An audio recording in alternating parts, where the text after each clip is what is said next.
मध्य प्रदेश के विधानसभा सत्र की सदन में अविश्वास प्रस्ताव पर चर्चा जारी है और नेता प्रतिपक्ष डॉक्टर गोविंद सिंह ने चर्चा की शुरुआत कर दी है। आज कलेक्टर एसपी विधायक का सम्मान नहीं करते हैं, ऐसा डॉक्टर गोविंद सिंह का कहना है।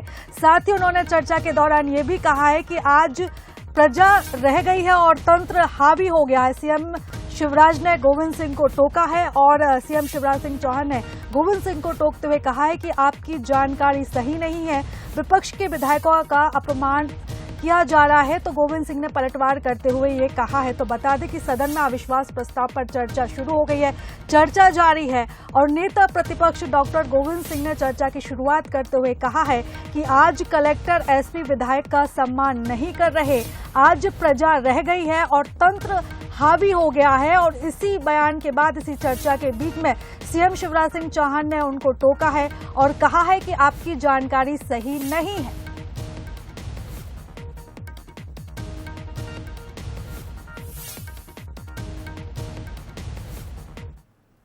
और इधर विधानसभा में लंबे समय बाद सहज वातावरण देखने को मिला है। कांग्रेस के अविश्वास प्रस्ताव पर चर्चा भी जारी है। सदन की पुरानी परंपरा एक बार फिर से देखने को मिली है। नेता प्रतिपक्ष डॉक्टर गोविंद सिंह अपनी बात सदन में रख रहे हैं, साथ ही अफसरों और सरकार पर उन्होंने सवाल भी उठाए हैं। शालीनता के साथ अपनी बात यहां पर रखी जा रही है और वहीं सीएम शिवराज सिंह चौहान ने भी बीच में बात काटते हुए नेता प्रतिपक्ष डॉक्टर गोविंद सिंह के सवालों का जवाब भी दिया है। तो इस वक्त की बड़ी खबर आपको विधानसभा से जुड़ी हुई बता रहे हैं, जहां विधानसभा में लंबे समय बाद फिर से एक सहज वातावरण देखने को मिला है और बड़े ही शांतिपूर्ण तरीके से यहां पर चर्चा की जा रही है। नेता प्रतिपक्ष डॉक्टर गोविंद सिंह अपनी बात रख रहे हैं। इधर कांग्रेस के अविश्वास प्रस्ताव पर विधायक रामेश्वर शर्मा ने बयान दिया है और रामेश्वर शर्मा ने कहा है कि कांग्रेस हताश है, इसलिए प्रस्ताव लाई है। कांग्रेस अविश्वास के शिकार है, कांग्रेस दल के अंदर अविश्वास है। कमलनाथ दिग्विजय की सुनते हैं क्या? रामेश्वर शर्मा ने यह तंज कसा है। साथ ही कहा है कि अरुण यादव की कोई सुन रहा है क्या?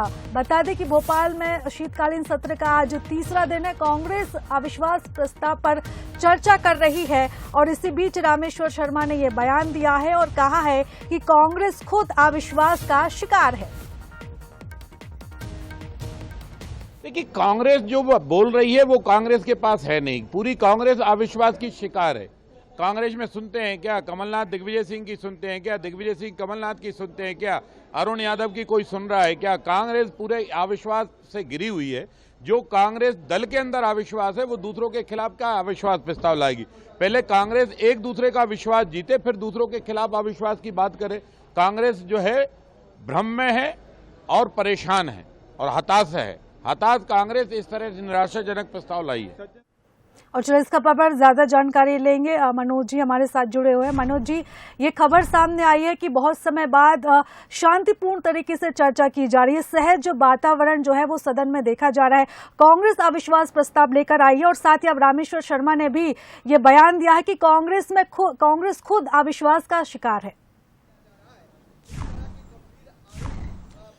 देखिए, लंबे अरसे बाद मध्य प्रदेश विधानसभा की परंपरा रही है, बड़ी शालीनता से यहाँ बात होती रही है। जब कभी अविश्वास प्रस्ताव आया तो हालांकि अविश्वास प्रस्ताव जब भी होता है तो उस पर विवाद भी होता है और पक्ष विपक्ष अपनी बात भी रखते हैं। लेकिन गोविंद सिंह है, विपक्ष के नेता है, उन्होंने आज जैसे ही शुरुआत की तो सरकार को घेरा भी है।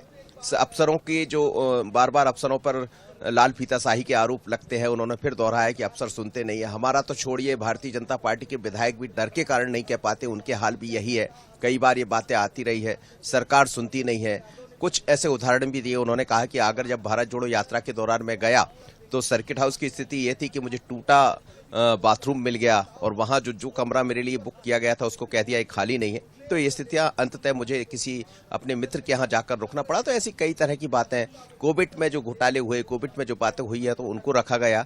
तो बहुत सारी ऐसी बातें। मेरे साथ मेरे सहयोगी सूरज भी जुड़े हैं लगातार। सूरज, हम देख रहे हैं लंबे अरसे बाद विधानसभा में जब कवर किया है, लेकिन लंबे अरसे बाद ऐसा वातावरण दिखाई दे रहा है। हालांकि 10 साल के बाद अविश्वास प्रस्ताव भी आया तो उम्मीदें ये थी कि एकदम एग्रेशन दिखाई देगा और फिर गोविंद गोविंद सिंह जो विपक्ष के नेता है वो दिखाई देंगे। हालांकि कमलनाथ भी मुझे सदन में नजर नहीं आ रहे हैं। तो क्या ये माना जाए कि एक जो परंपरा मध्य प्रदेश की रही है उस परंपरा की तरफ गोविंद सिंह बढ़ रहे हैं या इसके पीछे भी कोई राजनीति नजर आती है? देखिए, जिस तरीके की परंपरा हमने देखी पिछले कई सालों से हम विधानसभा कवर कर रहे हैं, लेकिन आमतौर पर आक्रामक विपक्ष रहता है और सत्ता पक्ष भी उतनी आक्रामकता से जवाब देता है। लेकिन जिस प्रकार का जो आज शालीनता और सहजता दिख रही है उसमें कहीं ना कहीं एक स्टडी समझ में आ रही, क्योंकि कल तक हम देख रहे थे कि अविश्वास प्रस्ताव को लेकर दोनों पक्ष कितने हावी थे, लेकिन आज हमने प्रश्नकाल के दौरान भी देखा कि प्रश्नकाल में जब प्रश्न पूछते हुए भी कोई विधायक आक्रामक नजर नहीं आया। उसने जानकारी ऐसे ही मांगी जैसे कोई निवेदन कर रहा हो, और जैसे ही अविश्वास प्रस्ताव पर चर्चा शुरू हुई उसके बाद भी गोविंद सिंह जिस तरीके से आक्रामक होना चाहिए, लेकिन वो भी इस तरीके के भाषण दे रहे हैं तंज कसते हुए। ऐसे एक कहावत में कहा जाता है कि रस्सी को भिगो भिगो कर मारना, वैसा स्टार्टिंग में ही उन्होंने मुख्यमंत्री पर तंज कसते हुए कहा कि जब वो 1990 में आए थे उस समय एक धारा प्रवाह भाषण के कारण तत्कालीन विधानसभा अध्यक्ष ने कहा था कि आप बहुत आगे जाओगे, बहुत विकास करोगे, लेकिन उनका विकास हुआ लेकिन प्रदेश की जनता का विकास नहीं हुआ। हमने देखा कोरोना काल में जिस तरीके से पूरे देश में बंद था, कर्फ्यू लगा हुआ था, लेकिन एक मोटरसाइकिल पर 100 क्विंटल अनाज टेक होम राशन का बढ़ जाता है, तो इसको हम क्या कहेंगे? ये विकास है क्या? जहां पर लोग घर से बाहर नहीं आ सकते वहां पर एक मोटरसाइकिल से, जिसका नंबर भी दूसरा आ रहा है, स्कूटर उसको कहा जा रहा है। तो कई ऐसे घोटाले हैं, चाहे टेक होम राशन की बात हो या कारम डैम की उन्होंने बात की। इसके अलावा कितनी जो लाल फीताशाही वो कितनी हावी है, जिसका जिक्र उन्होंने कहा, और कहा भी कि जो जनता से चुने हुए विधायक प्रतिनिधि हैं वो जब कलेक्टरों के पास जाते हैं तो बड़ा सम्मान दिया जाता है।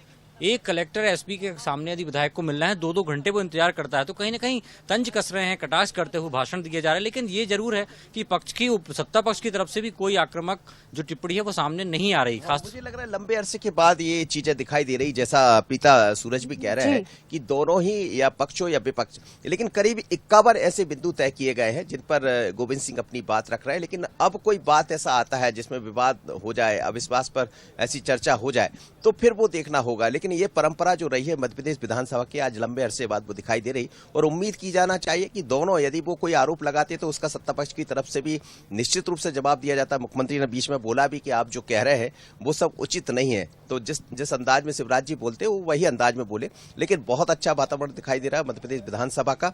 अब जैसे जैसे आगे वो अपनी बात रखेंगे, क्या कुछ ऐसा नजर आएगा, इस पर नजर है मेरी भी, सूरज की। जी मनोज जी, तमाम जानकारी के लिए आपका धन्यवाद। आप नजर बनाए रखिएगा, आपसे अपडेट लेते रहेंगे। फिलहाल आप दोनों का ही बहुत शुक्रिया। तो ये खबर आपको बता रहा है शीतकालीन सत्र से जुड़ी, जहां अविश्वास प्रस्ताव को लेकर चर्चा शुरू हो गई है और बड़े ही सहज वातावरण में ये चर्चा की जा रही है।